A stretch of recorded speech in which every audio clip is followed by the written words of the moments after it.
Court ಮೆಟ್ಲಿಗೆ ಹೋಯ್ತು ಅನ್ನೋದೇ ತುಂಬ ನಮಗೆ ಬೇಜಾರಿನ ಸಂಗತಿ.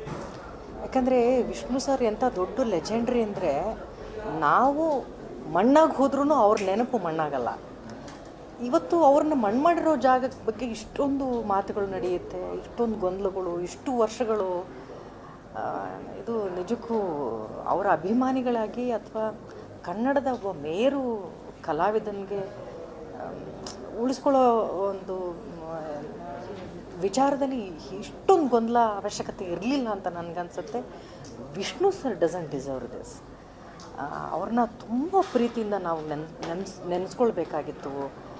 ಪ್ರತಿ ವರ್ಷ ಆ ಜಾಗಕ್ಕೆ ನಾವು ಹೋಗಬೇಕು. It's an emotional bonding. ಅದು ಒಂದು ಜಾಗ ಅನ್ನೋದು ಹಾಗೆ ಅಲ್ವಾ. ನಾವು ದೊಡ್ಡ ದೊಡ್ಡ ಕಲಾವಿದರ ಜಾಗಕ್ಕೆ ಹೋಗ್ತೀವಿ, ಆ ದಿನ ಅವ್ರಿಗೆ ನಮ್ಮ ನಮನಗಳನ್ನ ತಿಳಿಸ್ತೀವಿ. ಆ ಥರದೊಂದು ಜಾಗನೇ ಬೇಕು ಅಂತ ಏನಿಲ್ಲ, ನಮ್ಮ ಹೃದಯದಲ್ಲಿ ತುಂಬ ದೊಡ್ಡ ಜಾಗ ಕೊಟ್ಟಿದ್ದೀವಿ ವಿಷ್ಣು ಸರ್ಗೆ.